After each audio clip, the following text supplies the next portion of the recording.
Roll4Crit.com presents How to Play Zombie 15 in 15 minutes or less or more.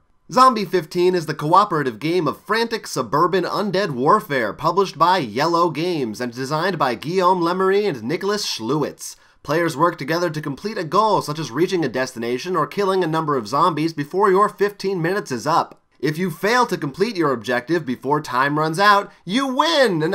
Not really, you lose. But anyway, here's how things work. Each player will have their own unique character with different strengths and weaknesses. Your player card will show you how many items of which type you're able to carry. Typically, either two one-handed weapons or a two-handed and a one-handed weapon.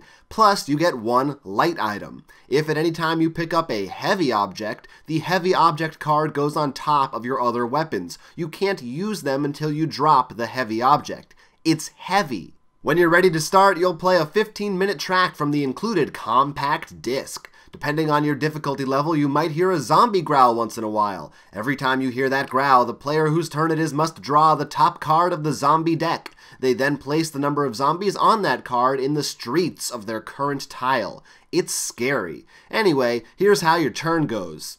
On each player's turn, you can take up to 4 actions. Your choices are as follows. 1. Move. There are 2 types of spaces on the field, streets and these yellow search areas. It costs 1 movement action to move from the street area of one tile to the next, and 1 movement action to get in and out of search areas. 1, 2, 3, congrats, you're moving. 2, search. Hey, it's that yellow search area again. If you enter one of these, you can use an action to search for new items and weapons to aid you in your fight. Draw the top 3 cards of the search deck. You can keep as many items as you can carry, replacing old ones if necessary. Anything you don't take goes to the discard pile, but be careful. In the search pile are also sinister zombie cards. For each one of these you draw, that many zombies are placed on the search area you're in. If you're not a risk taker, you can skip the drawing altogether and instead take an item someone else rejected directly from the discard pile. But keep in mind, any cards above the card you choose are removed from the game completely, so no one else can take them later on.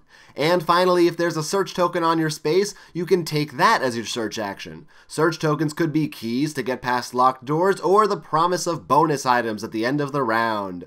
Now, moving and searching is all well and good, but guess what? You can't do either of those things if there are zombies in the same location as you. If there's a zombie in your space, you've got to kill it in order to move on. You could fight a zombie barehanded. To do so, you simply trade 1 life point for 1 zombie kill. Math. But you're probably going to want to use your weapons instead. Each weapon has a power level telling you how many zombies it can kill with each use. For example, this weapon has a power of 3, so if you spent 1 of your actions on it, you could take out 3 zombies in your location. Each time you use a weapon, its durability level is lowered until finally it breaks, or if it's a gun, runs out of ammo. Then you can't use it anymore.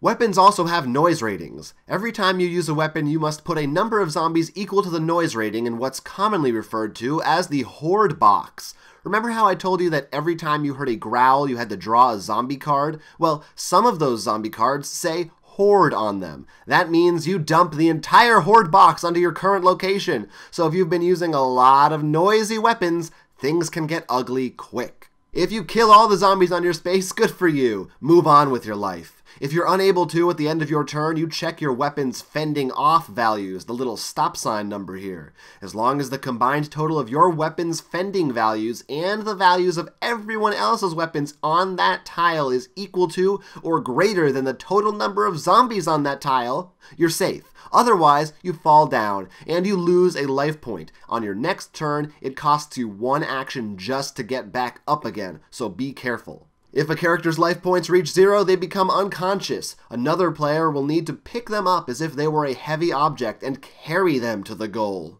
If all the characters fall unconscious or time runs out, it's game over. Otherwise, you could continue along in the campaign book and become zombie fighting heroes. In conclusion, explore the suburbs, find weapons, kill zombies, and get where you're going in 15 minutes or less, or everybody dies. That's Zombie 15 in a nutshell. Did you get all that?